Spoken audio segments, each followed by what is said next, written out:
During the awakening ceremony, some students acquired advanced job classes such as Flame Mage and Swift Archer, but our Sigma protagonist, Jiangli, awakened the weakest mage class. This caused everyone at the academy to ridicule him. Nevertheless, a system notification entirely changed his life. Turns out, his system can automatically maximize his skills to their highest level. And that, my friend, concludes the intro, and let's begin. Two girls adore a guy. One calls him the college genius for his proficiency with spy programs, while the other remarks on his attractiveness and wonders where he'll go to land a high-profile job. The other girl is confident that he will move up to a more prestigious job class, and she intends to tell him how she feels as soon as he reaches that goal. More than a century ago, games invaded the globe and terrorized it. A variety of monsters surfaced, causing individuals to develop new abilities. All humans could do was level up, fight monsters, and switch stations all the time just to survive. Falling behind the beasts meant certain death. Geniuses attracted attention during these desperate times since their skills decided the future of humanity. Jiang Li, a gifted person who traveled between worlds at the age of 18, has been picking up new skills. Driven only by the desire to become the strongest, Jiang Li thrives in all spheres of life, sure that his prowess will reveal a class job that lies hidden. Jobs are divided into 3 categories: basic, advanced, and hidden.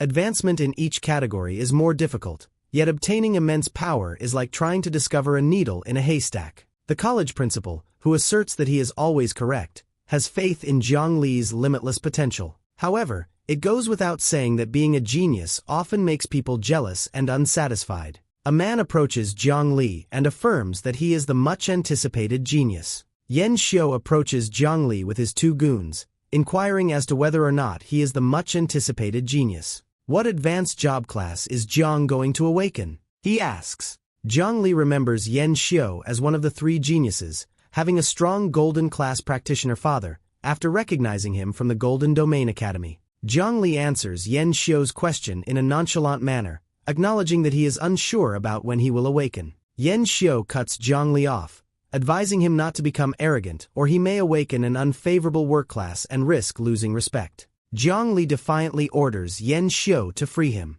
Yan Xiu swiftly removes his hand from Jiang's shoulder, afraid by Jiang's stare. With his hands in his pockets as he leaves, Jiang muses over being the talk of the day, knowing full well that a botched awakening would be extremely embarrassing. A failed genius runs the risk of living a lifelong joke. Zhang Dainiu from Class 1 is the first to awaken and fails as the awakening process starts. The overseer comforts Zhang Dainiu, telling those who have experienced average awakenings to hold on to their hope and to keep going. Before calling on the next pupil, the overseer emphasizes everyone's potential. The next awakening is the center of everyone's attention. Li Muan surprises everyone by transforming into a swift archer. Li Muan, who is regarded as a genius from the Golden Domain Academy, draws attention from everyone. After a massive flash of lights, the next person awakens to an advanced work class as well. Yan Xiu, a flame mage of the advanced class currently, shows his displeasure by calling it simply advanced.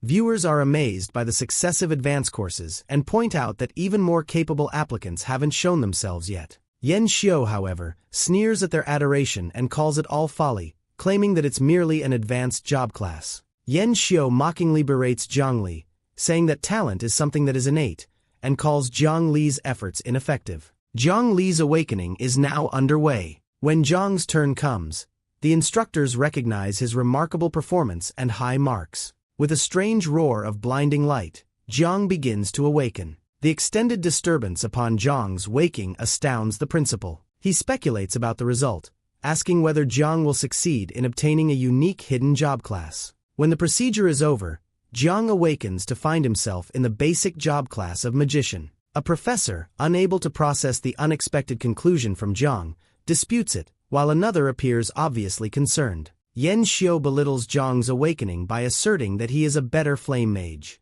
Students question Jiang's purported genius and surround Li Muan, praising her as the real deal. Unable to speak, Jiang hears murmurs of dismay and mistrust. Jiang stands in the center of the attention, his results met with shock and amazement by the crowd. Jiang Li wonders if this is the extent of his enlightenment and questions the truth of his circumstances. His attention is drawn to the congrats from the system, which discloses a unique skill set that is automatically optimized. Shocked by the news, He questions whether it has anything to do with his experience traveling across worlds. Looking at his abilities as presented by the system, he finds they aren't originally at their highest potential. Zhongli suddenly notices an odd occurrence as his skill levels rise very quickly. He observes as all of his skills increase in proficiency and wonders what is going on, his mouth hanging open. He thinks back to what his principal mentioned about awakening. Each profession has 3 level 1 skills that can be strengthened by leveling them up, but doing so is quite challenging. He says, smiling slyly,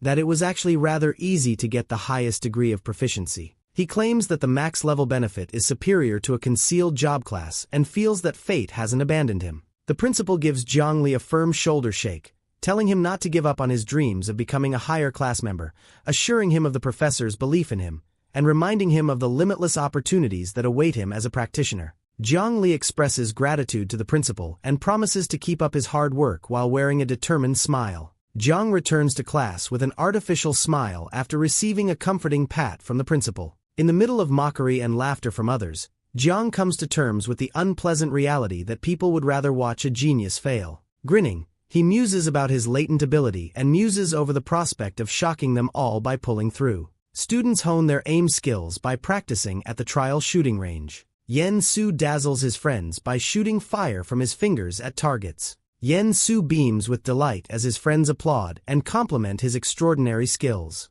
Yen Su recognizes Zhang as an average wizard and calls out to him as he returns to class. In a competition, Yen Su fires a flame in Zhang's direction in an effort to get his attention. Angry, Zhang looks up at Yen Su and wonders what he wants. Yen Su dares Zhang to demonstrate his abilities and take on an experienced flame mage. Zhang turns down the invitation, claiming to be proficient now and not needing any more training. Yen Su, who is getting irritated, maintains that Zhang is being asked to showcase his skills rather than practice. Yen Su tests Zhang's bravery by asking if he would be able to fight an experienced mage. Yen Su calls Zhang a coward and pokes fun at him. Zhang makes a quick motion with his right hand, shooting big fireballs out of it. Yen Su laughs, dismissing the spell as simple and doubting Zhang's sincerity. The fireballs struck the target, surprising Yen Su with a massive explosion. Yen Su is startled and looks back in shock. The environment is consumed by flames. The fire consumes several targets. Yen Su shouts in shock, stating that this cannot be true. Yen Su yells as Zhang turns to leave, wondering how Zhang, a basic mage, could be able to use such potent fireball spells. As he enters his residence, Zhongli confesses that the full-level fireball was powerful, but it took up half of his mana. He feels compelled to level up quickly to boost his max mana. He returns to the house silently, and a voice asks him why. His mother is the one who advises him to prepare himself for food by washing his hands. Zhang informs his parents at the dinner table that he has awoken and is now a mage. His proud mother exclaims, "That's fantastic," and suggests he put his abilities to use from the more secure position in the back row on his squad. Claiming to have something special to give him, she stands up. She reveals to Zhang that the box belonged to his father, who was a powerful professional in his own right, and that it had sentimental value. Dismayed by this revelation, Zhang demands to know why she failed to inform him that his father passed away prior to his birth. With his father being such a powerful professional, he questions her where he went and why he disregarded them for a long time. He departed quickly since there were essential things to take care of, but his mum claims she doesn't know either. His dad had just said he was going to the edge of the earth. Reminding Zhang that his father had vowed to turn him become a magician, she explains that she had always placed an emphasis on his studies and magical skills, thus he shouldn't hold his father responsible. Even though she's crying, she says it. He's grown up and become a mage. As she looks away from Zhang and wipes away her tears, she informs him that she is exhausted and proposes that he return to his room to sleep before returning to check the package. As he opens it, Zhang gazes at the box. When the package is opened, a dazzling light illuminates the room, and Zhang's face lights up with amazement as he beholds the contents. Inside the box is a professional change scroll that, once you reach gold level or above in mage class career strength, allows you to transition your career to that of a formidable arcanist. Experts in a given field can rise through the ranks of their chosen profession if they fulfill certain requirements. Zhang's dad was a gold-level expert who achieved remarkable success. Lifting the scroll, Zhang considers his father's status, whether in the holy domain or the demigod tiers, and wonders why he was gone for so long. He puts the scroll back in its container,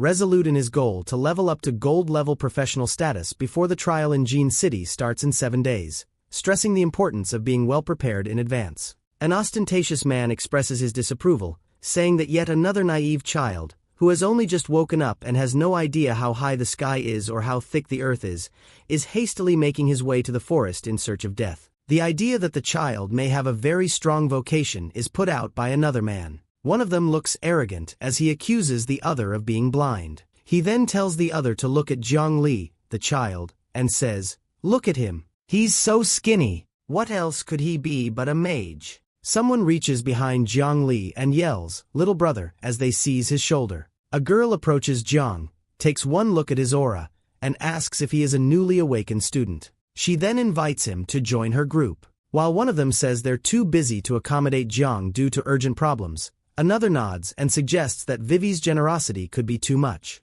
In her disappointment, Vivi confronts the two men, asking why they act the way they do. In response, Jiang only smiles and claims it's all right. He tells Vivi he'll be all right on his own and waves her off after expressing his gratitude for her generosity. "Wait a second," Vivi begs him. She gives him a potion and says he'll find it handy later on because he's a mage. Jiang receives the potion and expresses his gratitude to the dispenser. With a smile on her face, Vivi tells Jiang to be careful. In the Grey Forest, a big brother goblin of level 4 holds his position, a large club resting on his shoulder. While hiding behind a tree, Jiang keeps an eye on the goblin. A fireball forms above his fingers as he snaps them, and he shoots it at the goblin. The goblin is caught off guard and hits by the fireball, setting off a massive explosion. In an instant, the level 4 goblin is vanquished, and Jiang approaches it, giving thanks to the max-level fireball. Turning around, Jiang feels a presence behind him. When Jiang spots a group of goblins,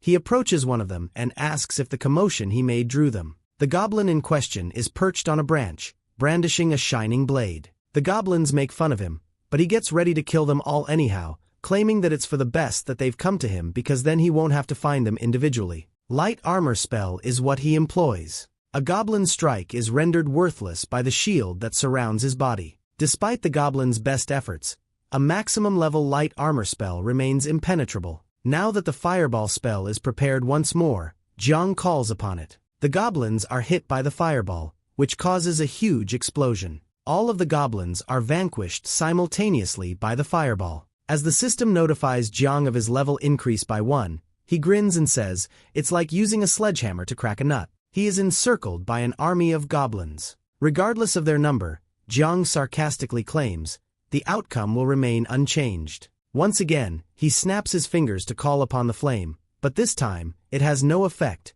and he is perplexed. Upon reviewing his mana, he is taken aback to see that, despite leveling up, he is limited to casting 2 fireball spells and 1 light armor magic. He decides to meditate to restore his mana after he defeats the goblins, since he notices that the light armor spell's shield is still partially intact. Claiming the goblins will be unable to breach his defense, he takes up one of their clubs and decides to play with them instead. In the face of an onslaught of charging goblins, he brandishes the club and, threatening to demonstrate the might of a melee magician, smashes it into the head of one of the monsters. Looking concerned, Jiang realizes his melee mage damage output is minimal, and the attack only deals -10 damage. He confidently declares that 10 damage points are sufficient and rushes back at the goblins, claiming that they are helpless against him nonetheless. As night sets, Jiang dries his face, appearing exhausted from vanquishing all of the goblins. He remarks on his minimal physical damage and mentions that he has leveled up by 1, while the system notifies him of the news.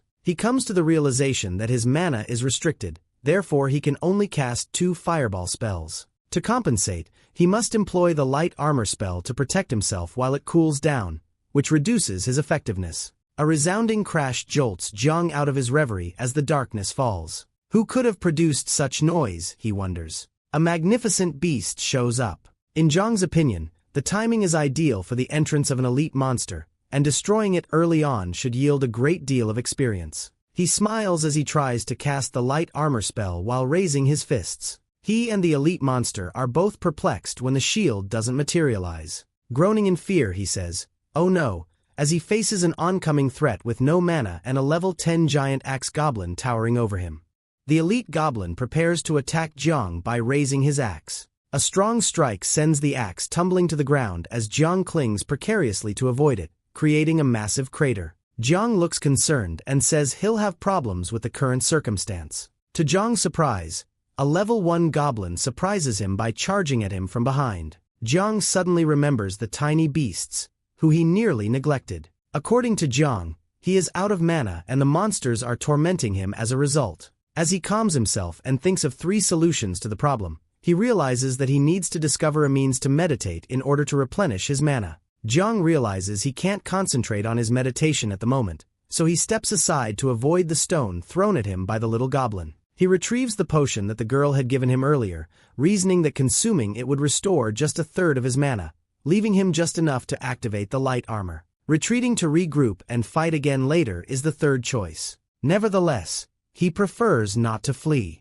With the knowledge that restoring mana naturally would take a full day, Jiang decides to take the potion in the hopes that someone will be able to vanquish the elite monster during that time. He takes a sip from the elixir after popping its cork. In preparation for attacking Jiang, the gigantic goblin lifts its axe. At the last possible second, Jiang activates the light armor, forming a barrier that diverts the axe. Jiang decides to take a chance, wondering how much mana he can replenish with maximum meditation level before the shield fails. Prepared to meditate, Jiang gets ready to face the danger. Jiang starts to meditate while seated on the ground, shielded by the light armor. In spite of the elite goblin's repeated assaults, the shield stays intact, allowing Jiang to continue meditating in safety. With yet another hit, the goblin's axe destroys the shield. Jiang says it's enough as he opens his mana-glowing eyes. As he snaps his fingers, he wonders if the goblin is getting tired. As it materializes, a massive blazing ball of fire lands on the goblin.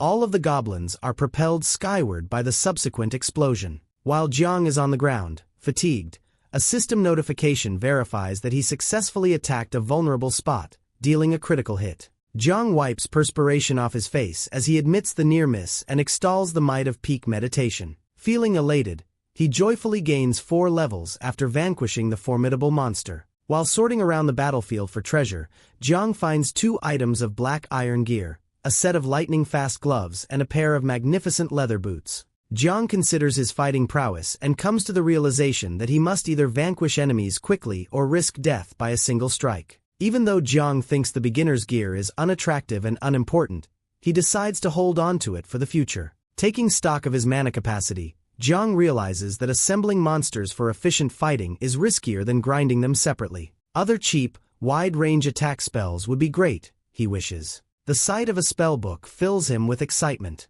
With gleaming eyes, Jiang discovers that the spellbook's contents are usable even by the most inexperienced classes. Upon opening the spellbook, Jiang is captivated by the crackling of lightning bolts that emanate from its pages. The spell's name is Arc Lightning, and Jiang knows it's an AoE ability. The scalability and control effect are points that Jiang makes with a satisfied grin, and he can't wait to give it a try. Neighboring goblins are oblivious to the danger they pose. Goblins are taken aback as lightning bolts zap them, casting them into confusion. Inconsolable, the goblins survey their surroundings. As Jiang casts the charm, he is astounded that a single shot is insufficient. Another bolt of lightning bursts from his fingers. Another round of electrocution for the goblins. While the fallen goblins show that the damage isn't quite up to par with a fireball, Jiang points out that 4 arc lightnings cost the same as 1 fireball, have shorter cooldowns and casting periods, and eliminate the need to congregate creatures. Now that Jiang knows it's the magic he needs, he can defeat lesser monsters with ease. His enthusiasm knows no bounds as he eagerly sets his sights on the Grey Forest area boss, figuring that if an elite monster can bring him so much, the boss must be much better. Restocking his mana is his primary priority before venturing to the boss region. Jiang spots a group of sleeping goblins, speculating it's the goblin tribe's dwelling, and assumes the area boss must be nearby. He surmises they must be in slumber. Proceeding cautiously, he searches for the boss among the sleeping goblins, planning to attack with fireballs. Accidentally stepping on a twig, it snaps loudly, alarming Jiang as he realizes his mistake. A goblin stirs, rubbing its eyes awake. Acting swiftly, Jiang strikes the goblin on the head with a large stick. Despite the blow, the goblin remains resilient, roaring in pain and anger. The commotion wakes all the other goblins. Jiang flees, pleading with the goblins to cease pursuit, apologizing and explaining his need for full mana to face the boss. In retaliation, one of the goblins hurls a stone at Jiang, striking him on the head. Growing angry at the goblins, Jiang confronts them, readying his spell for battle. He hurls bolts of lightning at the goblins, electrocuting them and reducing their health by half. Another round of lightning spells defeats all the goblins, leaving them defeated as Jiang questions their aggression. Unable to spot the boss among the tribe, Jiang considers if it's not in the tribe. Suddenly, the ground begins to shake, fissures appearing beneath Jiang's feet. Jiang suspects an earthquake is occurring. Startled, Jiang notices a statue resembling an elderly goblin behind him glowing, leaving him bewildered. Meanwhile, 3 individuals walk through the forest, with one expressing concern about practicing in the forest at night, likening it to seeking death. Yan Quan, Yan Xiu's uncle, chuckles, eager to seize the opportunity to defeat Jiang Li and impress his cousin. The blonde companion reminds Yan Quan of the late hour, questioning if Jiang Li might still in the forest. Yan shoots a deadly glare at the blonde, questioning his trust. The blonde quickly clarifies that he doesn't doubt Yan but rather expresses concern about the dangers of being in the wilderness at night, especially in encountering elite monsters or bosses they can't handle. The ground suddenly begins to shake. Recognizing the tremors as a response to someone triggering the area boss, Yan Quan expresses surprise. He informs the others that the area boss, the goblin shaman, has been activated and suggests they let whoever triggered it handle the fight initially, planning to join in later. Jiang Li identifies the area boss of the Greywood Forest, noting its momentum is not as formidable as previous elite monsters. Jiang Li finds himself face to face with the area boss, a level 20 goblin shaman. Holding a staff in one hand, the goblin shaman conjures crystal-like objects in the other. Activating his fireball spell, Jiang Li questions if the boss is also a mage. Criticizing the boss's slow casting speed, Jiang Li hurls a fireball at it. The fireball explodes on the boss, yielding a successful hit on a weak point, confirmed by the system as a critical strike. In retaliation, the boss launches ice crystals at Jiang Li, who nervously anticipates the complexity of the battle. Struck by the ice crystals, Jiang Li is shocked by the high damage inflicted upon him. Utilizing its cloak, the boss shields itself from Jiang Li's fireball attack. It looks around, unable to spot Jiang Li. While the boss wasn't paying attention to Jiang, he had successfully managed to hide behind a tree. The boss produces more crystals, knocking down a tree as it shoots them, trying to find Jiang. Jiang Li, hidden behind one of the trees, recognizes the boss's cloak can resist his flame's attacks, thinking it must have magic resistance. With his mana running low, Jiang Li realizes he can't sustain the fight with such depleted resources. He decides to meditate and replenish his mana before the boss spots him. The boss continues to use the crystal to chop down trees in all directions, searching for Jiang Li. After felling numerous trees, the boss turns towards the one behind which Jiang is hiding. Summoning another crystal, it shoots it at Jiang's hiding spot, chopping down the tree. Jiang Li, interrupted from his meditation, opens his eyes and realizes he's been discovered. The boss laughs menacingly as it begins creating more crystals. The boss holds his staff up, numerous crystals ready to attack Jiang, as Jiang says it's bad. Jiang is worried that he won't have enough mana to cast a fireball because his supplies are running low. He claims he's exhausted all other options and instead unleashes a bolt of lightning since he can't summon the fireball. The crystals it created and the boss are both struck by lightning. As it is electrified, the boss yells in exasperation as the crystals break. The boss is so shocked by the lightning strike that he collapses on the ground. Seeing the full-level attack's paralysis effect, Jiang seizes the moment and dashes for the boss. In a flash, he strips the cloak from the boss, explaining that it is useless against his spells. Jiang takes up the boss's cloak and holds it aloft, signaling that he will now take the lead. The boss tries to stand back up, using his crew for help. The boss frantically looks for Jiang Li. As soon as the boss sees what he thinks is Jiang Li attempting to hide behind a downed tree, he launches an assault. Even more crystals are conjured, and he sends them hurtling in the direction of the hidden area. A huge explosion is let off in the area and trees are leveled by the crystals.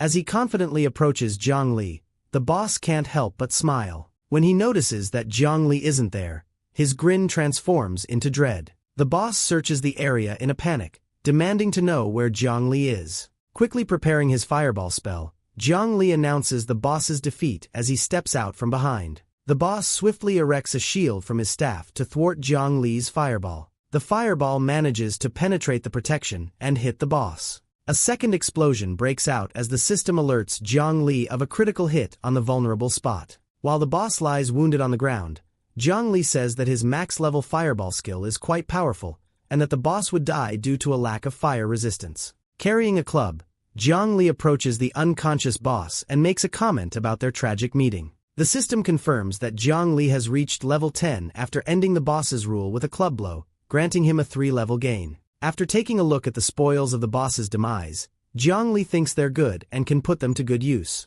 Juxtaposed with the cloak, Zhang Li finds that the boss's robe is indeed fireproof, but it's in such bad shape that it's useless. Ice Arrow, which Zhang Li had learnt at level 5, is now at level 10 in the newly acquired spellbook. As he eagerly awaits the repercussions of the max-level Ice Arrow, Zhang Li can't help but be satisfied with its potency. Zhang Li examines the staff and finds that it has magic penetration, suggesting that it might be the reason the max-level light armor was inadequate. He intends to use it to defeat creatures that are resistant to magic. A voice calls out to Zhang Li from behind, directing him to remain still and raise his hands. Two individuals materialize, Yan Quan and the blonde. The blonde implies that Zhang Li's squad must have died because he is the only one left. Yan Quan apologizes to Zhang Li for leaving his squad because he thought they were stronger and admits that he beat the area leader. Zhang Li raises an eyebrow and asks Yan how he knows his name. In his introduction, Yan Quan casts doubt on Zhang's motives towards the Yan family by accusing him of bullying his cousin at school. Zhang Li provides Yan Quan certain gifts as a sign of goodwill and denies bullying. Instead of accepting, Yan says they can't be friends and gives Zhang Li the choice between his hand and leg in a violent threat. Rejecting the idea of violence, Zhang Li says they should not discuss fighting or killing as they had only just met. The man with the spectacles sees Zhang meditating and alerts Yan Quan about Zhang's mana regeneration. They are better, according to Yan Quan, who downplays Zhang's chances of recovery. With a smile on his face, Zhang Li acknowledges their elevated position and compliments it. With a warning that they will not give Zhang Li the opportunity to cast a spell, Yan Quan challenges him to a fight to the death. While keeping his hands up in a surrender position, Zhang Li silently casts his magic, electrocuting all three of them in an instant. Electrocuted, Yan Quan plummets to the floor. Angry at Yan for being overly talkative, Zhang clenches his hands and gives him the opportunity to restore his mana. While in excruciating pain, Yan Quan questions Zhang's lightning-fast spellcasting abilities. An enchanted fireball appears, and Zhang Li confesses he is unsure. The group is left stunned and their clothing scorched as he unleashes the fireball on them. After beating the area boss and piling his bag with their possessions, Zhang Li makes a raucous comment about how profitable robbery is. He gives some thought to moving his leveling position the following day, worried about the 3-level boost he received after vanquishing the area boss. Come back to the 3, and Zhang calls it embarrassing that they couldn't rob a newbie despite being Iron-tier players. Upon reaching Rose Town, Zhang Li experiences panting due to the physical strain of walking. He needs a spatial item to lighten his load. He's exhausted from carrying it all. With the Golden Dragon treasury marked as his target, Zhang Li sets out on foot. A woman approaches him and asks if she may be of any assistance. Zhang lays all of his treasures out on the table and says he has to sell them because he needs to wait. The woman returns with an assessment of Zhang Li's haul and informs him that he would receive 972,000 flame dragon coins, which is equivalent to 1 million, after a short wait. He then sits down at a table nearby. After learning the value, Zhang Li is astounded by the enormous amount, which makes him think about how much of a difference there is between professionals and regular people, especially when compared to his mother's meager monthly salary. Zhang Li asks about basic skill books after expressing satisfaction with the pricing, which prompts the lady to offer her aid. From her balcony, Golden Academy genius girl Mo Qingqing recognizes Zhang Li, who an attendant approaches to tell her that everything is ready. During his visit to the Golden Dragon Treasury Library, Zhang Li informs the saleswoman that he is in need of basic mage class abilities and requests her recommendation. Showing Zhang Li a selection of books, the saleswoman claims they are all beginner-level spells that a wizard can learn. She then asks him to pick out the one he likes the most. Zhang Li notices that the 1 million he received earlier isn't quite enough when he looks at the pricing, which is 600,000 each. He thinks he needs a control skill because of his existing arsenal of Fireball, Arc Lightning, and Ice Arrow, 2 of which are single target attacks and 1 of which is an area of effect. According to him, he'll be using the slow down technique, which slows down his opponent. He uses the rest of his money to buy supplies after realizing he needs to deal with his mana limit. He asks the woman if she sells blue potions or anything similar, and she verifies and asks him to wait. Mo Qingqing, the genius girl of the Golden Academy, is having a chat in the reception room with a man wearing spectacles. He tells her that the Gale Plains do in fact have a black iron tier dungeon, but that the entry is questionable, so they will have to keep looking. If the entry is in the Gale Plains, Mo says it's all right with her, and the following day, she promises to personally lead the search while thanking the man who says, "You're welcome." When Mo thinks back on her encounter with Zhongli, she is confused and wonders whether she mistaken him for someone else. She also recalls hearing that something went wrong with his awakening ceremony, turning him into a regular magician. Bo says, "It's nothing," her face flushing with surprise as a butler approaches her and asks what's on her mind. If Bo can make it out of the dungeon alive, her level will soar, the butler assures her. Getting to Black Iron Tier will be a breeze. A week before the trial competition, he promises her that she will undoubtedly outperform Miss Lee of the Lee family, making Bo flush once more. Bo tells the butler to get Mo and everyone else together and not to waste any time since she will lead them into the dungeon personally when the moment is right. In the Gale Plains, Jiang is leveling up by hunting monsters that resemble wolves. He takes it for granted that his ability's damage grows in proportion to his level, so he uses his staff to electrocute the wolves, cutting their health in half. Even with arc lightning, he thinks he can now one-shot goblins when he thinks of fighting them again. A wolf sneaks up on Jiang from behind, catching him unawares. In a flash, he whips up a shield. As he cries out, the onslaught is endless. Further wolves rush him. Swiftly advancing, Jiang casts the spell of arc lightning. Wolves advance on him after evading his lightning strike. The wolves' ability to evade Jiang's arc lightning strike surprises him. The wolves stand motionless as he casts yet another spell. He wonders if it's the maximum level slowness method and makes note of its quick casting speed and direction, saying it's impossible to avoid and usually employed on one target, calling it extravagant to use it 3 times consecutively. He waves his staff in the air and announces that we must eliminate further wolves immediately lest more show up. Just a few moments after that, Jiang Li takes a mana restoration pill. The system indicates that his current level is 11, and he is pleased to see that his monster grinding efficiency has grown. He stocked up at the Golden Dragon Treasury. A level 20 bloodline wolf, the elite monster, peeks out from hiding as he considers charging at it. Preparing for an ambush, Jiang sneaks around a big rock to assess the bloodline wolf and her descendants. A bolt of lightning rips through the sky, jolting the wolves. Armed with a staff and a prepared fireball spell, Jiang charges at the mother wolf. The technology alerts Jiang to a successful strike on a weak spot, leading to a critical hit after the massive explosion. After every wolf has been killed, leaving just the biggest, Jiang announces a combat between them. Preparing to charge at Jiang, the wolf opens its big menacing jaws and lets out a howl. Jiang lifts his fist and casts the slow-down technique on the wolf, telling it to behave. The wolf is stopped in its tracks as it charges towards Jiang, its fangs and keen claws just inches away. Although Jiang isn't sure where the Gale Wolf's vulnerability lies, he does say that the wolf is shaggy, defenseless, and on fire. Jiang casts another fireball spell and observes the wolf's whimpering as it braces itself for the imminent burn. A similar deafening boom echoes as the fireball slams into the wolf, and the system immediately alerts Jiang about a critical strike on an exposed area. The computer shows that Jiang has gained 2 levels, bringing his total to 13, after he vanquishes the wolf. Jiang agrees, noting the modest black iron grade quality but praising their compact size, as the system also describes the loot he obtained, which includes a black iron dagger and a black iron ring. He eagerly anticipates the day when he may sell them for a tidy sum. With no warning, the earth begins to shake, and Jiang finds himself caught off guard, wondering what may be causing it. Something off in the distance catches his eye and makes him wonder about it. His realization that a pack of wolves is barreling at him takes him by surprise. He defeats an elite monster and then gets a mana potion, which implies the wolves shouldn't be aggressive anymore. As Jiang readies himself for what seems like an imminent mauling, the wolves approach.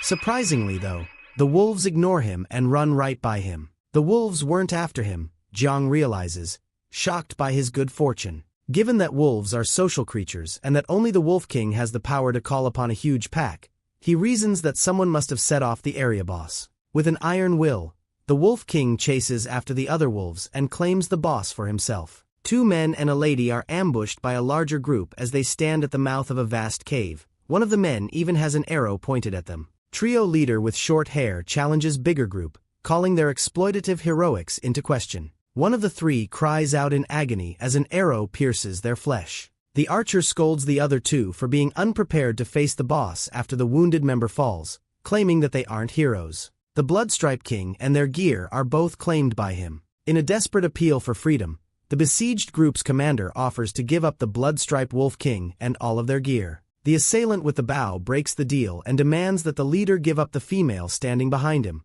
all while laughing sinisterly. With an evil grin on his face and a lick of his lips, he declares his intention to gratify himself before letting go. The leader then addresses the woman, Vivi, telling her not to hold him responsible and stressing his will to live. Vivi warns him to keep his distance as he aggressively grabs for her. All of the attackers are electrocuted as, out of nowhere, a bolt of lightning appears. The terrified commander of the attackers wants to discover who dared to defy him and ruin their luck. He orders the assailant to come clean by drawing his sword. With a ferocious expression on his face, Jiang confronts them, demanding to know why they would have the gall to steal from them so early in the day, with a fireball at the ready. An intruder suddenly approaches from behind Jiang, sword drawn. Before launching a fireball at the attacker, Jiang quickly spins around to scold him for interrupting. The trio's leader cries out for help and tries to get away in terror. Vivi wonders, is this the same Jiang from before? Her eyes welling up with tears as she recognizes him.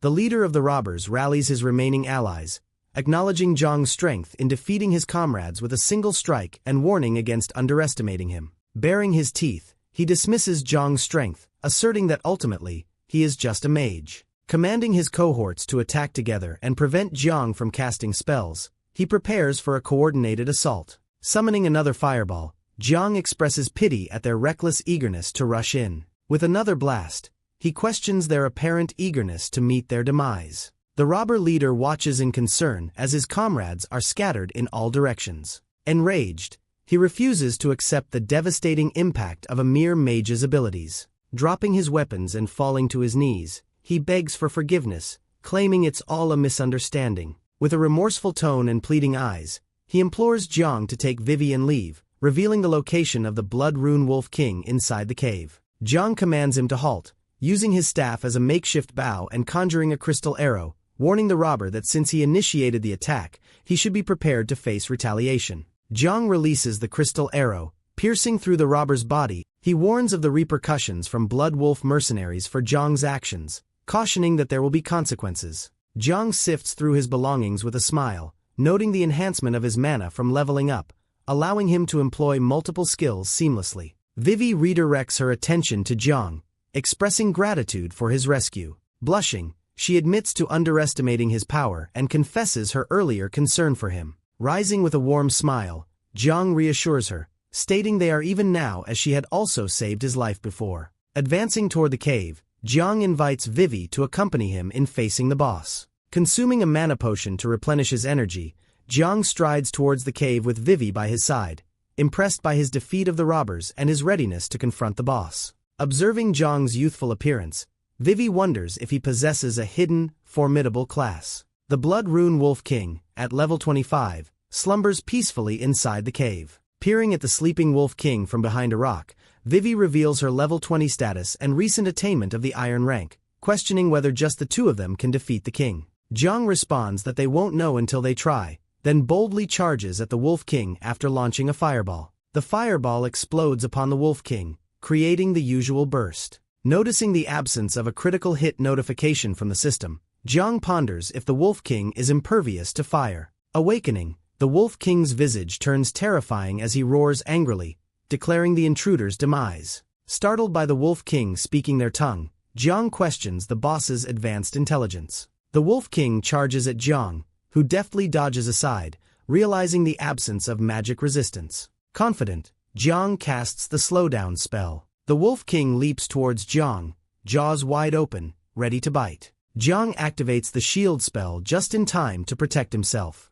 Jiang marvels as the king nearly shatters his shield, impressed by its remarkable agility despite the slowdown spell. Determined, Jiang summons the crystal arrow, ready to take action. Simultaneously, Vivi enhances Jiang's offensive power with her spell. Releasing the arrow, it's effortlessly dodged by the Wolf King, leaving Vivi shocked. With a smirk, Jiang anticipated the dodge and commands the arrow to launch a second attack. Striking the Wolf King this time, the arrow halves his health, resulting in a critical strike, as informed by the system. Jiang credits learning the technique from bosses like the Wolf King, pinpointing the creature's vulnerability at its waist. The Wolf King grows even angrier, unleashing a howl. Vivi warns Jiang of the Wolf King's berserk state. A swarm of smaller wolves emerges at the Wolf King's side. Jiang recognizes the smaller wolves from earlier. Realizing the Wolf King's ability to summon lesser creatures, Jiang prepares for a tougher fight. Vivi advises caution and offers assistance by slowing down the smaller wolves and replenishing Jiang's mana. Jiang conjures another fireball, slamming it into the ground, annihilating several wolves and gaining experience points simultaneously. Jiang observes that the confined space of the cavern, coupled with summoning numerous minions, has reduced the Wolf King's agility. Calling out to the Wolf King, Jiang warns that if it uses that skill once more, he might spare its life temporarily. The Wolf King bares its teeth and summons more minions. Recognizing the opportune moment to strike, Jiang utilizes the fireball skill for the final time. A massive explosion ensues from his attack, and the system notifies Jiang that he has leveled up to level 14. As Jiang gains a surge of experience points, the Wolf King's minions lie defeated. While her experience points are lower than Jiang's, Vivi yawns and appears exhausted. After gaining one level, Jiang is now at level 15, according to the system. After drawing a crystal arrow and using up another flask of mana potion for another round, Jiang says he would have saved his energy for the wolf boss if he had known about his skills. Bai points the crystal arrow at the Wolf King and asks if that's all it has as the king cowers in fear as his henchmen disappear without a trace. With a sigh, Jiang releases the arrow and admits that they're stuck with the situation. He then unwillingly accepts the last item of value from the Wolf King. With an ominous cry, the Wolf King squawks, "Devil, devil," as an arrow hurtles towards it. The Wolf King whimpers, calling Jiang a devil, as the arrow is stringing it, only inches away. Vivi turns her head back, her expression changing from bewilderment to confusion, as the system announces that she has leveled up, reaching level 21.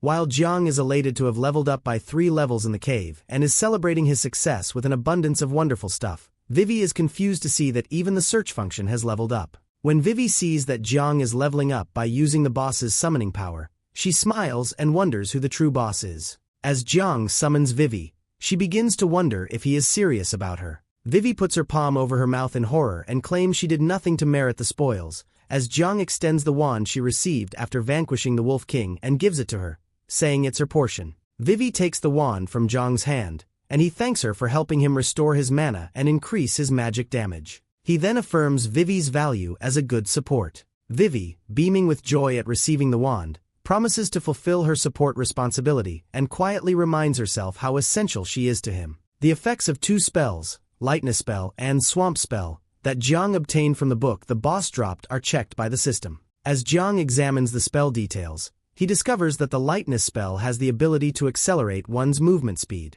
This leads him to speculate that the Wolf King's continued mobility despite his slowness spell could be explained by this. Based on the information provided, he determines that he will cast the Swamp Spell when he has the opportunity since it has the ability to ensnare numerous opponents simultaneously. Vivi summons Jiang to come take a look once she notices something. A beautiful little bloom known as the Ghost Orchid. Vivi, who bowed to examine the flower attentively, exclaimed that although it may be priceless to experts, the common people could benefit immensely from selling it because it is a powerful medicinal herb that can cure a variety of maladies. In her flower-picking spree, Vivi gives Jiang one and saves the other for herself. As he holds the flower, Jiang opens out about his mother's battles with long-term illnesses, which she has endured despite her best efforts. A little relief from her suffering, he says, is his wish for the bloom. Vivi points to something and warns Jiang to look closely, adding that the rock is glowing. In response to Vivi's point, Jiang turns to examine the object and finds something stuck within. He then orders Vivi to back away while conjuring a fireball with his palm. With a flash of fire, he shoots the fireball at the wall, causing it to explode. Unexpectedly, Jiang reveals that the thing concealed behind the wall is a dungeon secret realm, and the two of them gaze into the vast, black cave that has just been unveiled. According to the system, the dungeon you found is a level 25 black iron level dungeon secret realm, and it's really challenging. It suggests that you play with a party of 2 to 6 people, and that pros should be at least level 23. With the entrance's position in hand, Vivi expresses her anxiety and suggests they return to prepare, but Jiang, who is eager to explore the dungeon, says he won't wait. He then looks to Vivi and tells her she can run away if she thinks it's too dangerous, but he promises to keep her safe if she decides to come with him. Vivi appears comforted by Jiang's assurances. She vows to do her best and makes plans to trail behind him, promising to buy him time if they encounter danger. On a crisp night, under a bright moon, Jiang and Vivi stroll through a forest. Suddenly, the system summons them to the dungeon's secret realm, specifically to Dark Altar, and tells them to interrupt the ritual performed by the Dark Mage Garubi. Upon hearing the word Dark Mage, Jiang assumes that there is a good chance that he will be able to get magical equipment. Jumping up and down, Jiang yells out, "Here I come," while Vivi jogs behind him, requesting that he hold on. Out of nowhere, Jiang notices something, and he quickly grabs Vivi and tells her to shelter behind a structure. When Vivi looks perplexed, she asks Jiang what occurred suddenly. In response, Jiang urges her to check over there. Standing before them atop a skeleton horse is a skeleton knight, brandishing a lengthy scythe, its current level 20. Concerned, Jiang says that the dungeon isn't easy at all, and that even common creatures are level 20. Unbeknownst to Jiang and Vivi, 3 additional skeleton knights have materialized behind them as they seek for the dungeon's astonishing spoils. A skeleton yells out, "Outsider," as Vivi and Jiang, shocked, turn around. Calling out "Die!" the skeletons rush towards Jiang and Vivi, scythes in hand, demanding to know what they are spying on. Jiang is on high alert and quickly prepares a spell in reaction, taking the skeletons' absence of direct attack as evidence of their weak intelligence. Trying something else, he presses his palm to the floor to cast the swamp spell, which brings forth a bright disc with weird patterns. All of a sudden, what was once solid ground becomes a marsh. The skeleton knights' mounts are startled by the unexpected appearance of water, which causes them to stumble and their riders to be flung off. Wenbai sees a chance. He summons a fireball. At the same time, he burns all of the skeleton knights with the fireball he throws at them. In awe of the enhanced swamp spell's vast range, Jiang and Vivi gaze at the vast marsh where the skeleton knights' bodies have sunk. Realizing he will no longer battle adversaries one by one, but rather several at once, Jiang looks down at the skeletal arms coming from the marsh. A deafening scream reverberates across the air, frightening both Jiang and Vivi. Someone may be fighting the boss, so Vivi wonders where the cry is coming from. Vivi is told to wait by Jiang as he examines the possibility that more invaders have woken up the Dark Mage. In the middle of a skeleton knight horde, the group's armored male leader begs a female companion to use the teleportation scroll immediately. The guy, who looks glum, assures her that her safety is their first priority, but the female objects, saying they can't go until they've beaten every creature. A skeleton knight brandishes his sword and lunges at them, causing the man to panic and yell out, "Oh no!" The man wearing the shield is visibly terrified as the skeleton knight draws near. Jiang steps in between the skeleton knight and the enemy just in time to create a shield and ward off the attack. The girl's reaction upon recognizing Jiang Li is one of shock. The man recognizes Jiang Li and asks whether Jiang had woken up a few days earlier since he remembers that Jiang and his mistress were in the same class. He yells out to Jiang, telling him the creatures there are too powerful for him to handle as a rookie and that they don't have time to fret over him. As Jiang smirked and thanked the man for his compassion, he conjured forth the fireball in his palm. As Jiang yells at the skeleton knights, telling them they shouldn't bother for him, he unleashes a fireball on them. The skeleton knights that were charging at Jiang were destroyed by explosions and fire, giving him a wealth of experience points. With a snap of his fingers, Jiang says, "Done," and the system tells him he's gone up to level 17. As he watches Jiang vanquish the skeletons with a single move, the man appears perplexed. The remarkable achievement of Jiang is recognized by the girl. With an artificial grin on his face, the man instructs Jiang to go because he is in their path and implies that anyone might do what he did. After realizing she wasn't mistaken about him before, the girl goes up to Jiang and asks whether he is indeed who she believes him to be. Inquiring about her familiarity with him, Jiang faces her. With a smile on her face, Jiang remembers her as Qingqing and praises her as a brilliant girl on par with Li Woman. Be careful in the difficult dungeon, he warns,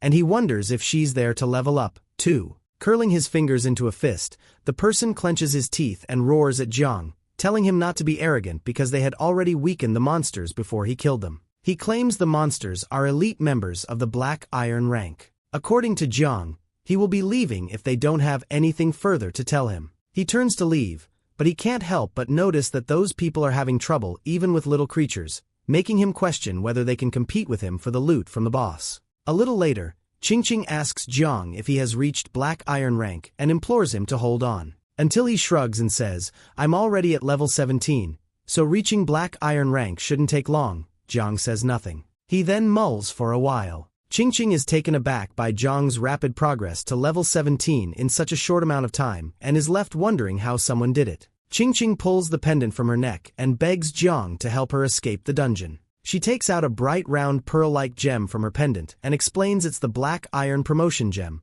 which she plans to offer him as an incentive for his assistance because she thinks he might benefit from it. The pendant that Qingqing is wearing is obviously rather costly, and Jiang can't help but be surprised by it. He looks at the gem and pendant that Qingqing is clutching with great concentration. With a flushed face, Qingqing asks Jiang to look away from it. According to Bai, there are two ways to get to Black Iron rank. Either you complete the Black Iron trial or you utilize the promotion gem. However, since promotion stones are expensive and rare, it's not a good idea to use them. He anticipates reaching level 20 before the dungeon concludes, and fears that the additional experience will be for naught unless he is promoted to Black Iron rank. Jiang reluctantly agrees to assist Qingqing after some thought. However, he is adamant that she remove her two companions before they suffer the same thing. This causes the gentleman to confront Jiang with anger over his request and warn him against being arrogant. Worried that they would lose their jobs as bodyguards if Qingqing asks the other lady about her and the other guy's plans to have Jiang follow them,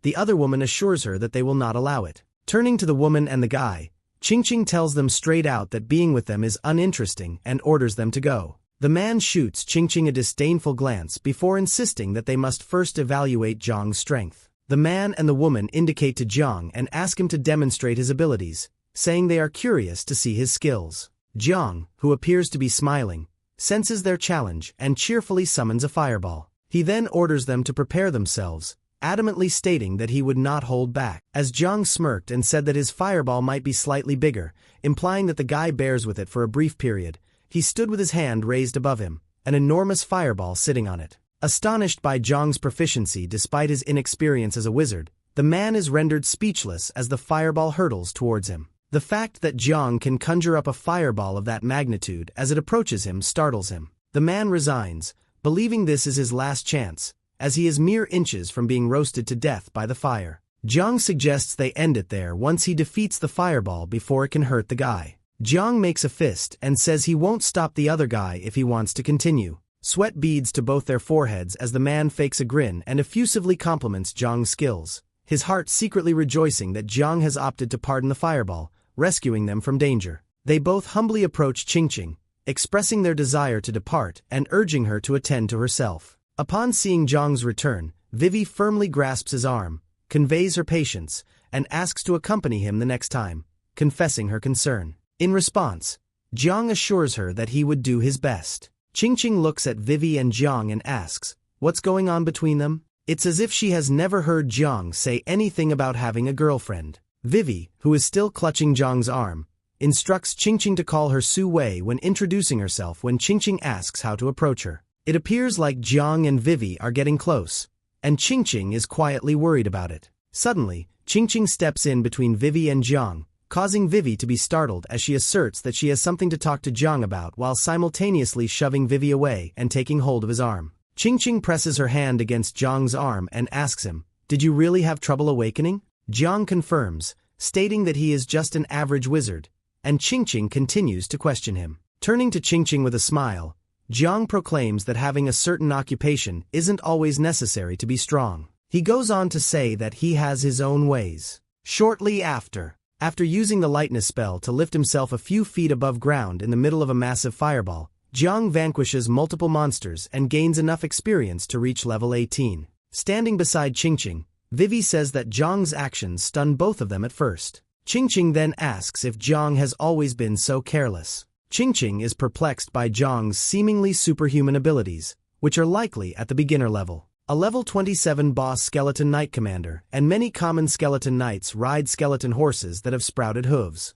As soon as he sees the boss, Jiang gets ready to cast his spells, his excitement evident. Surprising the skeleton knights, Jiang unleashes the swamp spell and boldly declares that the outcome would remain constant regardless of the number of bosses. As the skeleton horses falter in the swamp, Jiang assures them that they pose no threat as long as he exercises his control powers effectively. With a raised scythe, the skeleton boss calls forth a dark horse and sends it galloping towards Jiang. An expression of disbelief crosses Jiang's face as the horse kicks him in the stomach. As the attack sends Jiang flying, Vivi and Qingqing scream in terror. In a terrifying move, the skeleton boss and its minions rush towards Vivi and Qingqing. Assuring that she will divert the attention of the skeletons, Vivi orders Qingqing to rescue Jiang. An ice arrow suddenly appears and hits the skeleton boss. A voice then interrupts, stating that it is unnecessary. Vivi asks Jiang if he's okay, and he's standing there looking furious. Thoughtfully, Jiang considers how lucky he is that his lightness spell hadn't ended.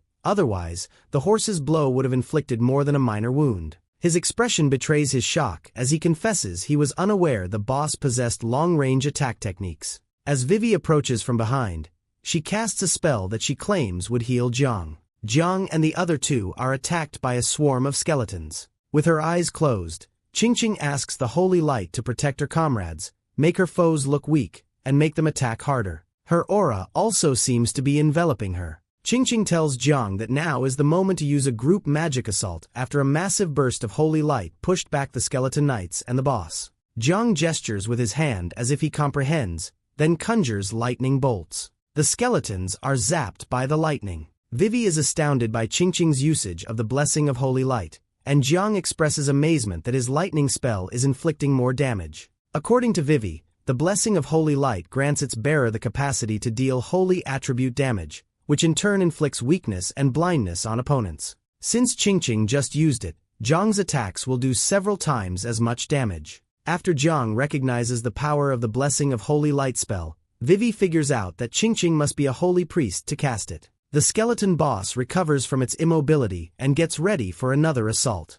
After Vivi promises to boost Jiang's magical damage, Qingqing agrees to utilize the blessing again, and the two of them cast their spells. As the skeleton boss pounces on them, Jiang warns the two women to be on the lookout. Towering over Jiang, Vivi, and Qingqing, the skeleton boss looms over them, its crimson eyes fixed on them as it lifts its scythe, ready to crush them. As the skeleton commander knight charges at them, Qingqing bestows her heavenly blessing, strengthening Jiang Li's attack. As it halts in its tracks and lets out a pained snarl, the skeleton knight takes a hit from the attack. The forest is illuminated by a massive explosion that envelopes it in a golden glow. Upon realizing that Jiang Li and the others had vanished, the skeletal commander clings to the reins of its steed. From behind, a voice tells the skeleton to cease looting as it looks for Jiang and the others. With an arrow pointed at the skeleton, Jiang Li leaps down from behind, claiming to be right there. The skeleton lets forth a piercing wail as the arrow pierces its chest, inflicting agony. After that, Jiang Li proclaims his victory by jumping down before the skeleton he just vanquished. Bone Spear Spell, a C-grade skill book, and Jiang's level reaching 20 are both announced by the system. Considering his skill slots are already full, Jiang mulls over which one to replace, despite the fact that the C-grade talent is good. He chooses to give it some thought later after realizing that only black iron mages can learn the new spell. Qingqing then passes the artifact that increases one's level to Jiang, saying that they will all profit from his might. With a flush on her cheek, she instructs Jiang to refer to her as Qingqing going forward. In gratitude for her gift, Jiang gives Qingqing a high five and accepts it. As Qingqing's flush deepens, Jiang keeps holding her hand and assures her that she would repay her twice over. As a reprimand for abandoning Qingqing in the prison, someone lashes out at her bodyguard with a smack. As Qingqing's two guards stand at the dungeon entrance, an angry expression crosses their face. Worriedly perspiring, the male guard bows and promises that Jiang would protect Qingqing with his power. While the elderly man continues to be furious, the overweight man standing by him, who calls him Uncle Fu, notices that something is wrong and begins to interrogate the guard. In an effort to concentrate, Uncle Fu narrows his eyes and looks up. His mouth drops open in shock as he reads the warning message. The dungeon's difficulty has been escalated to abyss level, meaning there's no way out once you're inside. Telling the obese person to round up all the elites and bring them to him, Uncle Fu yells out that Lady Qingqing is in danger. At the same time, Su Wei senses something and inquires about the presence of others within the dungeon, where Jiang is seated and engaged in meditation. A gigantic limber enters, quaking the earth as it demands to know who is here to bother. The skeleton stranger compliments Jiang and the others on their victory over his minions. The skeleton, a boss at level 30, then takes a good long look at the three of them before announcing their demise.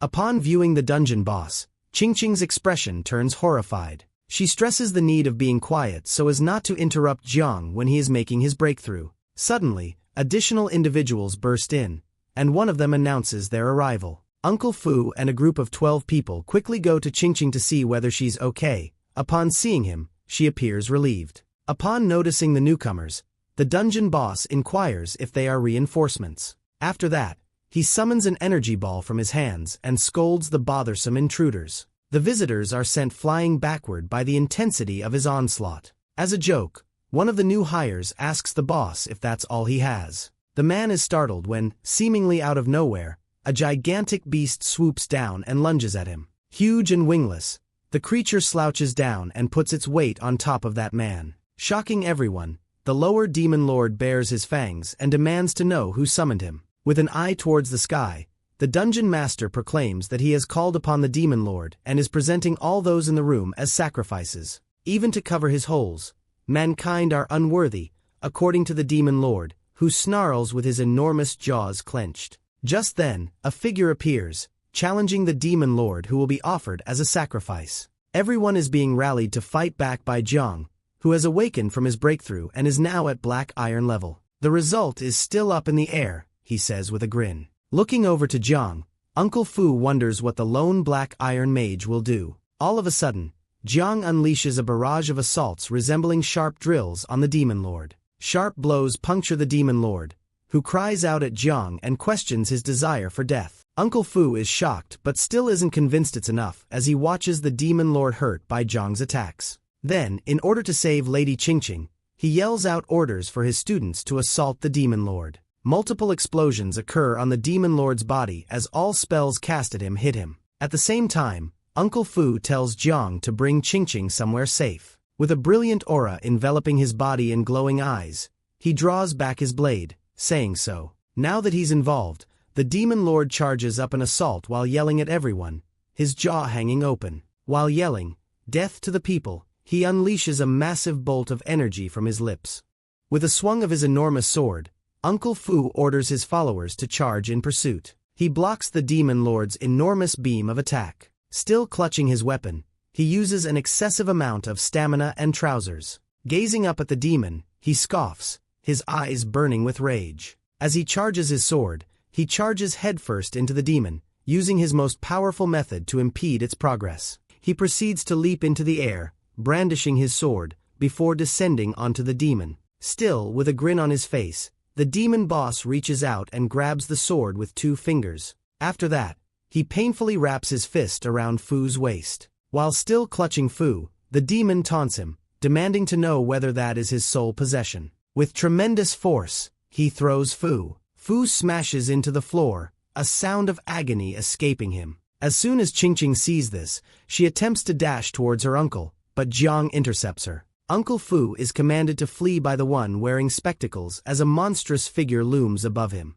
After Fu says he overestimated himself, he gets ready to crush him by raising his enormous feet. An enormous, pointed ice crystal appears out of nowhere. The impact tears a hole in the demon's wing. Uncle Fu seizes the moment and attacks the demon's leg with his sword. The monster trips and falls as Uncle Fu runs away. Who dares to attack the demon? His blazing eyes beg the question. As he prepares to deal with the demon, Jiang brandishes another crystal arrow. He then advises those who have injuries to seek medical attention. Uncle Fu offers to take over the fight when he notices Jiang and Qingqing still there and wonders why Jiang didn't get her to safety. However, Jiang denies the necessity and asserts that he has found a way to harm the demon. Seeing Jiang, a black iron magician, cast 2 spells simultaneously surprises Uncle Fu. He is even more taken aback when he learns that Jiang is combining 2 abilities to launch an unprecedented assault. The demon lord, meanwhile, is furious and has slandered the opposing side.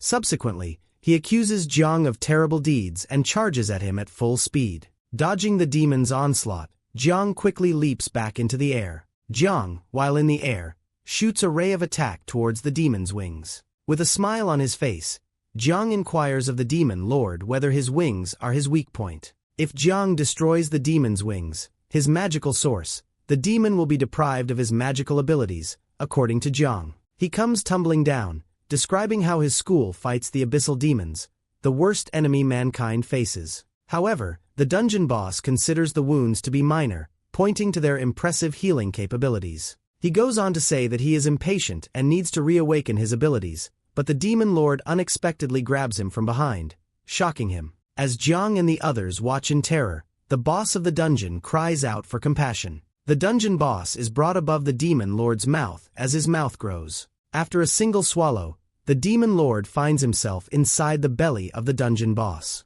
The demon lord then undergoes a physical transformation, developing massive abdominal muscles. As he yells out that Jiang has aroused his wrath, he enters the second stage of his transformation, becoming even more powerful. After that, he curses the others to death and unleashes a barrage of attacks from his mouth. Avoiding the attack, Jiang quickly steps away. He considers using his agility magic to evade the attack while he runs, but then he remembers that his armor spell won't be enough. Surprisingly, the system tells him that his magical strength has multiplied by 200% as a result of the blessing. It appears that Qingqing, Uncle Fu, and the others have bestowed their blessings upon Jiang, enhancing his numbers. When the demon lord sees this, he unleashes his spells on Qingqing and the others. Angry and accusing them of being foolish, he unleashes a dark energy strike from his hands. However, upon seeing this, Jiang changes his mind and asserts that it is bad. The demon curses Qingqing and others to death as he hurls the energy ball at them. Jiang stands in the way of the black energy ball that is about to hit Qingqing. As the energy ball draws near, he uses the light armor technique. The sky is filled with crimson smoke as a tremendous explosion rips through the air. As the demon lord notices the filthy fluids covering the ground, his expression turns worried. He gets up from the floor and looks at the object there. After the smoke clears, a massive shield appears. Jiang orders everyone to remain still, and the paralyzed boss wonders what's going on. Within the shield, Jiang grins and makes an intriguing promise to the boss. He unleashes lightning bolts that electrocute the demon by combining swamp method with arcane art. After being struck by lightning, the demon is rendered motionless. As Qingqing and others increase Jiang's skill power, he rushes towards the paralyzed demon, while the demon lord wonders at his boldness. He accuses Jiang of being dumb and unleashes a black matter beam towards him. In response, Jiang brandishes his staff in the shape of a spear. The demon lord's energy beam is penetrated by the staff. Upon witnessing this, the demon lord vents his frustration, accusing Jiang of engaging in trivial tactics. As the demon lord ducks and covers his face, a shower of jagged bones flies at him, ripping into his arm. When Jiang sees the demon lord covering his head, he inquires as to the significance of the matter. The enraged demon lord, whose arm is pierced by sharp bones, asks Jiang why it matters. The bone spear and fireball skills, when combined, cause the bones to explode in the direction of the demon's face. Suddenly, Jiang unleashes a barrage of sharp crystals on the boss, signaling that the time has come. The new strike causes the demon to cry out in agony. At the same time, Su Wei is wondering whether the fight is over as he watches from the sidelines. The demon lord continues to grin despite the assault, his wrath visible in his burning eyes. As a long pointed arrow that looks like a spear pierces his hand, the demon makes fun of Jiang. For passing up his opportunity to defeat him, he mocks Jiang. The demon looks down at his hurt arm, which isn't getting better, and he yells out what Jiang did. As Jiang confesses to casting a basic delaying magic, he laughs. The hot demon lord tries to put on an air of invincibility, saying that such tactics will have no effect on him. It was more than one arrow, as Jiang discloses. A barrage of arrows suddenly begins to whiz past the demon from all directions. The demon lets out a piercing cry as the arrows strike him. At last, he gives up and passes out just as Jiang marches off, triumphant and level 25. As they all level up, the others rejoice and celebrate the defeat of the demon lord. Uncle Fu decides to keep a cordial connection with Jiang because he sees potential in him and thinks he will become very strong in the future. Even though it's unusual for someone of the black iron level to cast 2 spells simultaneously, Jiang finds himself wondering how he manages to do it. According to Qingqing's bodyguard, she would have been able to defeat the demon lord on her own had she not been hurt. In response to her bodyguard's comments, Qingqing tells Jiang not to listen, and Su Wei thanks Jiang for saving their lives. Their future ambitions are what Jiang wants to know about. Before returning to Jiang, Su Wei plans to practice in lower-level places to increase her strength. Despite her blush, Qingqing says that she would also like to go with Jiang the next time. According to Uncle Fu, Qingqing has extended an invitation to Jiang to spend some time at her mansion. With apprehension, Jiang agrees to the invitation. Uncle Fu claims that Jiang is the rightful owner of all the loot after he vanquished the demon. Jiang upgrades his numbers and puts his fears about ambushes to rest by donning a demon cloak and a new staff. He remarks that he has never seen these before as he picks up an abyss pass and an abyss stone. The gemstone, which Uncle Fu inspects, can be directly upgraded to gold ranks by a professional blacksmith, as Uncle Fu explains. He goes into detail on the many different jobs performed by the professionals at Blue Star, such as the cooks, chemists, and blacksmiths. After Jiang expresses his gratitude to Uncle Fu, Lin suggests that he see the top blacksmith in the Golden City. Before saying goodbye to everyone, Jiang announces his plan to visit the Golden Dragon Treasure Pavilion. Nestled within the Golden Dragon Pavilion of Rosetown, Jiang is informed by the receptionist to be patient. As he surveys the VIP room, he can't help but think about the price tag. The manager enters, and Jiang explains that he is actually here to sell equipment. The manager initiates the settlement process without delay. Taking stock of all he brought, the total value of the black iron level equipment is $25 million. The manager has no idea what the skill book Shadow Stealth is worth, and the same goes for the silver equipment Gale Bow. However, he tells Jiang that they are tradable for other things. Seeing such a massive deal for the first time even shocks the girl. To make things easier, Jiang wants to sell those two things for a mage talent book, so he thanks the manager and wants to make the deal. The manager then instructs him to wait,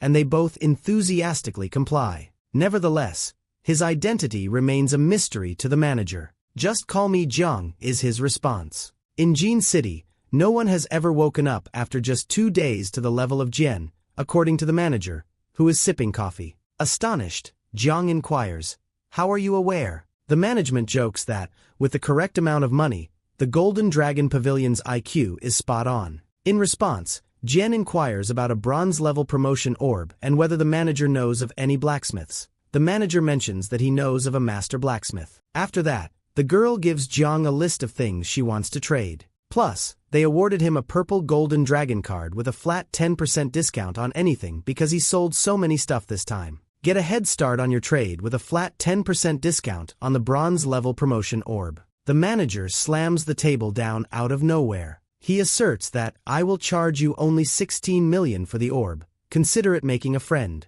His realization that he should keep a cordial connection with the management comes after he sees the manager offering him a discount of 4 million. He stands up and expresses his gratitude to the boss, promising to sell everything to him. The manager proceeds to tell him that Master Wang, a blacksmith of gold level, is in Jin City. He advises Jiang to visit the Eastern Wenxiang courtyard and mention that he referred her there. The two then decide to go their separate ways after developing a strong rapport with the management. When he shows up the following day at Wenxiang's courtyard, a guard informs him that the master has ordered no one to enter. So, Jiang reveals his desire for Master Wang Yun to fashion him a weapon by removing a large jewel. As a recommendation from the Golden Dragon Pavilion, he informed the security manager Lin about him. "Kindly inform him." Master Wang then calls out to the guards, "Allow me in," and they comply. Master, perspiring, inquires, "Are you Jiang?" That old fox referring to someone was a surprise to me. Jiang begins to tease him by claiming he is Jin City's top blacksmith. The old guy, though, interrupts and inquires as to the diamond the man wishes to set. Upon witnessing the jewel, which is graded as gold, he is very impressed. According to Master Wang, even gold-level blacksmiths seldom handle gemstones of that quality. Despite his grave expression, he laughs out loud as he says the odds of success are slim with it. You should mentally prepare yourself to fail. Master Wang, though, then suggests a bargain. An incomplete weapon, missing crucial components, and the leader's teeth of a thunder crocodile, nearly derailed his progress. The success rate will be significantly increased by this. Therefore, Jiang inquires as to whether he would like him to hunt it down. Master Wang says it's not always the case. He exposes the sly tactics used by the thunder crocodile boss, who evades high-ranking hunters by taking refuge in Thunder Marsh. "I will not insist if you are unable to locate it. "I will do that if it increases the rate of success," they reply. Having said that, he departs and heads towards the Thunder Marsh. As he continues on his journey, Jiang Li is approached by a group of intimidating guys, the leader of whom raises his voice to summon him. The bald man poses a menacing threat to Jiang Li as he asks whether he has seen a young warrior and describes him. Jiang Li immediately identifies the man he erased in the forest when he hears the description. But the bald man stops Jiang Li in his tracks as he boldly claims he hasn't seen anyone. Leaning in, the bald man scowls and cautions Jiang Li not to hide anything. He demands the whole and honest truth, threatening to samsh him if he doesn't. Returning the look, Jiang Li states unequivocally that he has not seen anyone. The bald man observes Jiang Li's departure and mutters an angry curse word beneath his breath. The bald man snarls, Jiang Li is arrogant, and mutters something about how he will teach him a lesson, his anger evident in his eyes. Subsequently, Jiang Li overhears two individuals talking about the bald deputy commander of the Blood Wolf mercenaries, Chang Dong, and the leader's youngest son's recent death. An individual makes the observation that the Blood Wolf mercenary group has maintained control throughout, and foretells that their rule will be finally challenged. Fearing for his friend's safety, the other man warns him not to bring disrepute upon the Blood Wolf mercenary group. When Jiang Li overhears this discussion, he begins to wonder if his earlier acts caused any trouble. Surrounded by dense vegetation, the Thundering Marsh is a terrifying marsh where enormous insects, a serpent, and an ominous figure lurk in the murky depths of the water give the place its moniker. Without wasting a second of his time, Jiang Li gets to work at the marsh, raising his staff to hurl fireball spells. Jiang Li uses the Rain of Fire spell to unleash a barrage of fireballs, destroying the monsters with a single burn. Jiang Li realizes his spell is indeed black iron level magic after witnessing its powerful effect. His enthusiasm is palpable as he proclaims the spell's superiority over the arcane bolt spell in terms of its area of effect and efficiency in removing creatures. Jiang Li is taken aback as he is startled and quickly turns his head. He begins to question whether someone is tailing him. Assassin lurking behind a bush, perhaps getting ready to ambush Jiang Li, is visible to him when he activates his demon eyes. Something enormous bursts forth from the lake, sending water hurling towards him, and the water begins to tremble. Jiang Li is met with a terrifying look as a level 29 Green Vine Serpent King emerges from the water, standing a few feet above the lake. Jiang Li sighs, observing that it might be challenging to locate, as it is not the Thunder Crocodile leader he is seeking. The Serpent King bares its teeth and opens its enormous jaws as it dives down on Jiang Li. The Serpent King's assault hits the ground as Jiang Li quickly reacts and dodges. The killer, meantime, draws a dagger and waits for Jiang Li to make his move. Prior to that, though, telling the assassin to come out of hiding, Jiang Li calls him out. Not only does the assassin come clean, but so does a whole gang, all of whom claim to have been on the hunt for Jiang Li. The bald man from before is back, this time leading the Blood Wolf mercenary group and accusing Jiang Li of the horrible murder of their leader's youngest son. Jiang Li, visibly irritated, presses the bald man for proof. The bald man brandishes his weapon and declares, "You will regret messing with me now," if his claim that Jiang Li killed their leader's kid is accurate. He went up in the air. While making the sardonic remark, "That's convenient," Jiang Li releases ice arrows on the men. From behind, the Serpent King watches over Jiang Li, waiting to attack when he's distracted. However, Jiang Li swiftly dodges the Serpent King's attacks by directing ice arrows straight at him. In stunned stillness, the bald man and his companions watch as the Serpent King falls to his knees in defeat. They can't believe Jiang Li just one-shot an elite monster of level 29, and their jaws drop in disbelief. Presenting himself as a Sigma, Jiang Li verifies that he did, in fact, murder him. Jiang Li icy-heartedly tells them it's bad for them, much to their horror. He adds that this information must be kept secret forever as he raises his hand to create a massive fireball. With a fireball conjured over his raised hand, Jiang Li's eyes light up. In a thunderous explosion, he unleashes a fireball on the bald man and his squad, illuminating everything in its path. The bald man tries to flee the burning building by screaming and running towards the swamp. As he clenches his teeth, the bald man admits to himself that his squad is bound for disaster. The bald man puts out the fire and then falls on his knees before Jiang Li, pleading for Jiang Li's pity in return for a substantial amount of money. The bald man silently curses, wondering how a young man of Jiang Li's stature could be so intimidating. He then chooses to inform his boss of the young master's demise. Jiang Li notices some high-quality gear and inquires as to its origin from the bald man. In response, the bald man states that they have apprehended a few of individuals classified silver. He goes on to say that they killed one hostage who fought back and stole his bronze-ranked clothing, which makes Jiang Li's face become black. The bald man and his party deserve death, Jiang Li states with a chill. Manager Lin asks Jiang Li what services he needs once Jiang Li contacts him from the marsh some time later.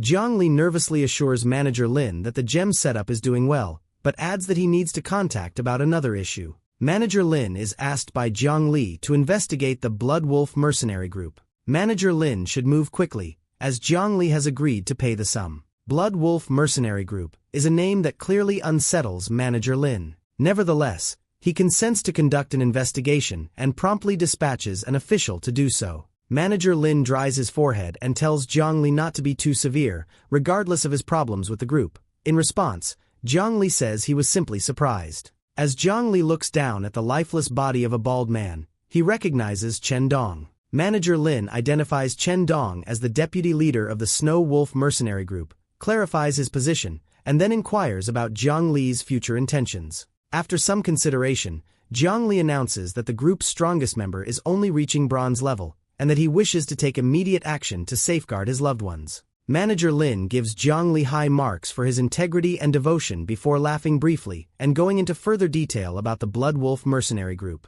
Noting that there are 6 pros at the bronze level and everyone else is above black iron, he warns Jiang Li that it will be tough even for him to face so many bronze levels at once. Manager Lin mentions that Li Xiaotian, the group's supervisor, is their strongest member, and Jiang Li concurs that it will be difficult. Manager Lin warns Jiang Li against challenging the boss, saying that he is a level 39 Greystone Knight renowned for his formidable defensive abilities. When Jiang Li asks why the Blood Wolf group is still in the Blackstone Mountains, Manager Lin explains that news of Chen Dong hasn't spread yet, so he has time. Manager Lin reveals to Jiang Li that he was surprised to learn that the Wang family had hired them, as he had initially believed they were there to subjugate a boss. The manager reassures Jiang Li by explaining that the Wang family is spending a fortune paying organizations to discover Earth Dragon eggs and that the Blood Wolf mercenaries and the Wang family simply have a business relationship. Manager Lin tells Jiang Li to come to him first after explaining everything, and he offers to aid Jiang Li if he decides to fight against the Blood Wolf mercenaries.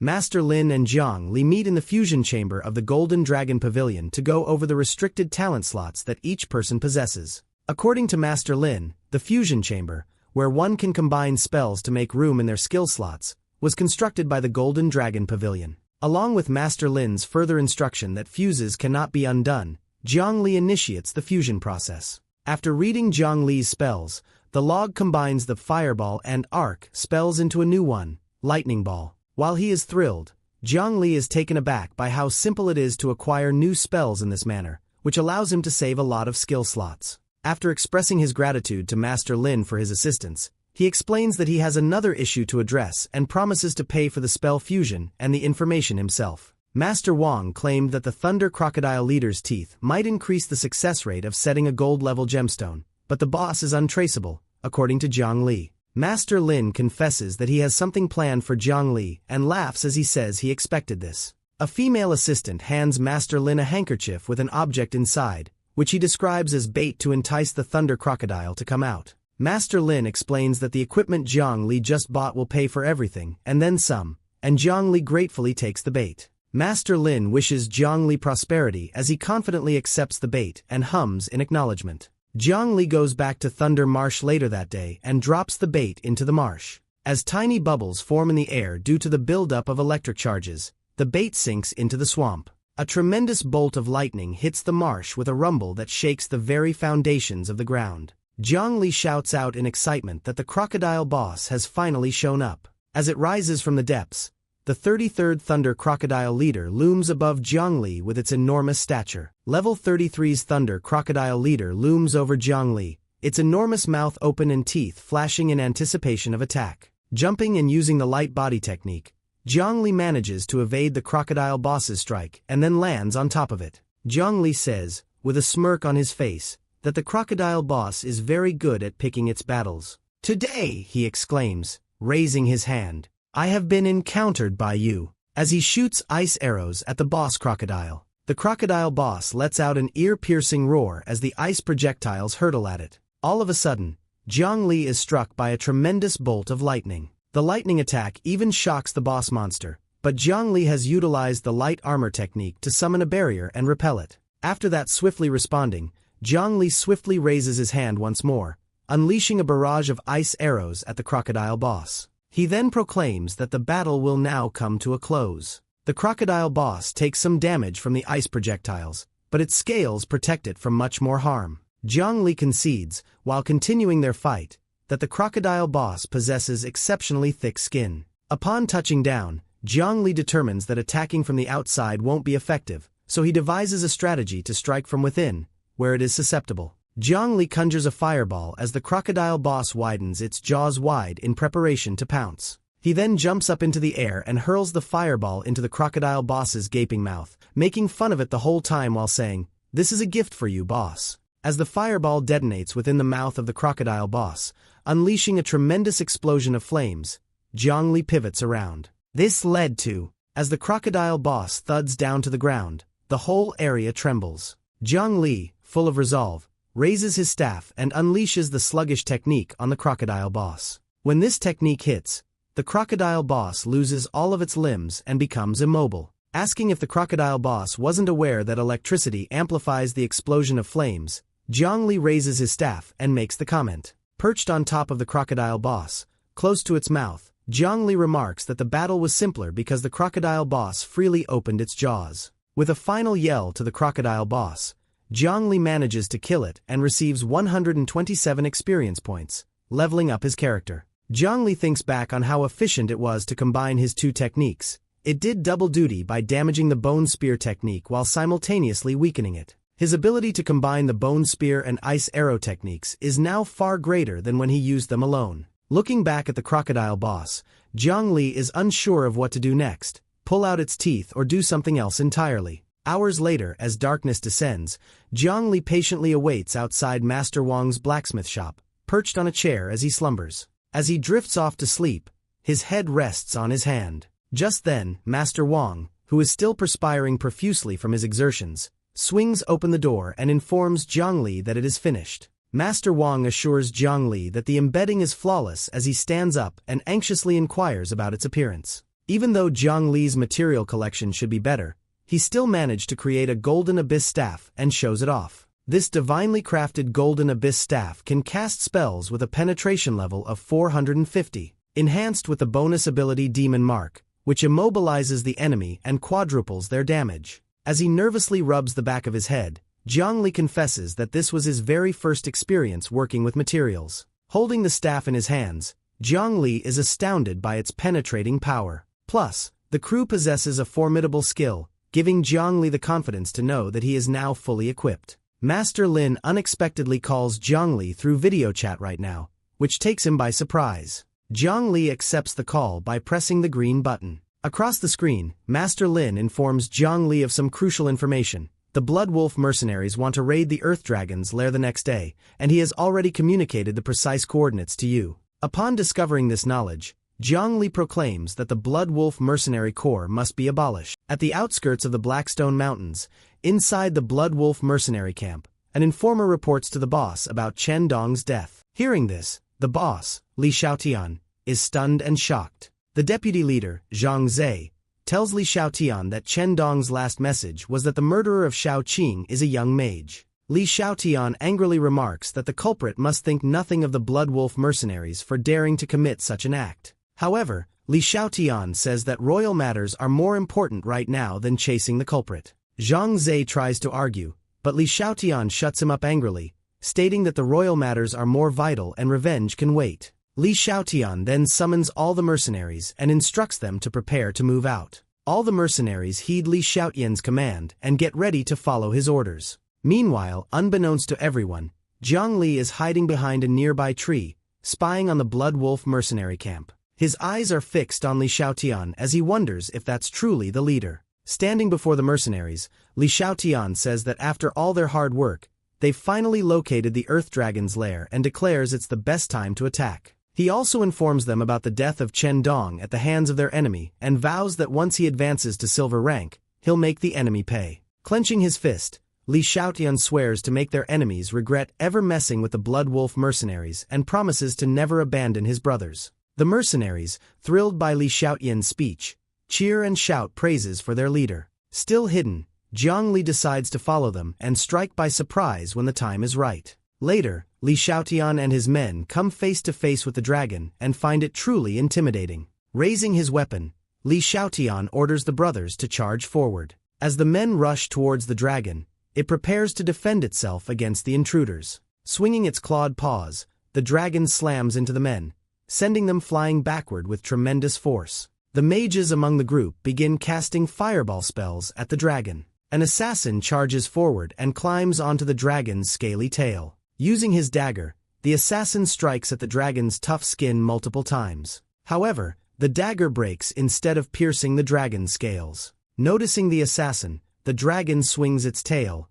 hurling him away. As a rune formation appears under the dragon, the cave begins to collapse, and large boulders fall from the ceiling. The massive boulders crash down upon the men, crushing many of them. Seeing this, Li Xiaotian raises his shield to create a protective barrier. He commands the men to get behind him as he deflects the falling boulders with the barrier. Li Xiaotian announces that he will charge in and instructs the others to wait for his signal. Using the giant charge skill, Li Xiaotian charges toward the dragon, shield raised and his axe in hand. Once close, he slams his shield into the dragon. The force of his attack causes the dragon to fall onto its back. The men, impressed by his strength, cheer and praise Li Xiaotian for taking down the dragon on his own. In an impatient tone, Li Xiaotian scolds the men for standing idle and orders them to aim for the dragon's eyes. Following his orders, the men target the dragon's eyes. Archers shoot arrows and mages cast spells, all aimed at the dragon's eyes. The attacks strike the dragon's eyes, injuring it. The dragon raises one of its front paws and brings it down on Li Xiaotian, trying to crush him. Reacting quickly, Li Xiaotian raises his shield to block the dragon's paw from smashing him. Gritting his teeth, Li Xiaotian struggles to hold the dragon's paw back and yells at his men not to stop attacking. However, his eyes widen in horror as he hears his men screaming, claiming they're being attacked by an enemy. Jiang Li, who used a fire skill to burn all the mercenaries, reveals himself and declares that even though the Blood Wolf mercenaries are well trained, they will all perish now. Smirking, Jiang Li says this with confidence. No one will get it out of the cave alive, claims Jiang Li. In an instant, an energized arrow hurtles towards Jiang Li, but he conjures a shield in time to stop it. Jiang Li's audacity in attacking the Blood Wolf mercenary group is questioned by Zhang Zhe, who stands beside the archer who pulled the trigger. Zhang Zhe orders Li Xiaotian to deal with the Earth Dragon while they take care of the child, and then charges towards Jiang Li. In an effort to avoid being crushed, Li Xiaotian uses all his strength to shove the dragon's paw away. After much struggle, he manages to subdue the dragon, sending it tumbling to the ground. According to Li Xiaotian, who is utilizing a bloodlust skill, the dragon is pressuring him to take things seriously. He gets to his feet and swoops down, raising his axe as he yells at the dragon to perish. And then, with all his might, he smashes the dragon's neck with his axe. Li Xiaotian mocks the dragon's frailty while smiling, sure that he has slain it. However, his men's cries cause him to panic, and he quickly turns around. The archer appears vanquished by Jiang Li's icy shots, leaving Zhang Zhe in a state of shock as he wonders how Jiang Li possesses such incredible strength. Jiang Li says it's useless to say anything more while summoning additional ice arrows in response to Zhang Zhe's question about Jiang Li's identity. As he fires the ice arrows, Jiang Li proclaims himself the one who will put an end to the Blood Wolf mercenary group.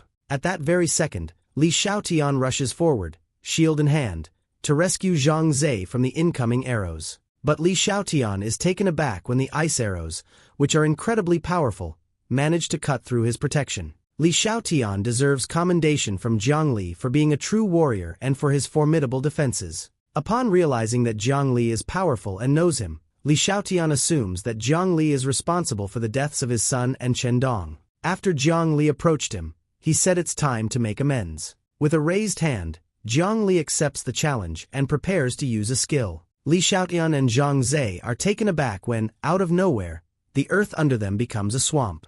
Jiang Li claims it's not finished and calls forth a massive electric sphere. Li Xiaotian is taken aback by Jiang Li's simultaneous casting of two spells, but Zhang Zhe cautions him to exercise caution. In response to Jiang Li's method, Li Xiaotian calls it a fancy trick and declares that he will block the strike. However, lightning strikes the marsh water below just as he is about to take action. A painful electrocution from the electrically charged water makes them both scream in agony. Realizing he has exhausted his power on the dragon, Li Xiaotian finds it difficult to move and decides he must take extreme action. Leaning forward, Li Xiaotian shouts, "Absolute defense." Emerging from the earth, massive boulders encircle Li Xiaotian, providing him with a secure hiding place. Li Xiaotian will wait for Jiang Li to run out of mana and gather his power before launching an assault, now that he is safely behind the stone barrier. After observing Li Xiaotian's concealment method, Jiang Li made fun of him, comparing him to a turtle that is slowly shrinking.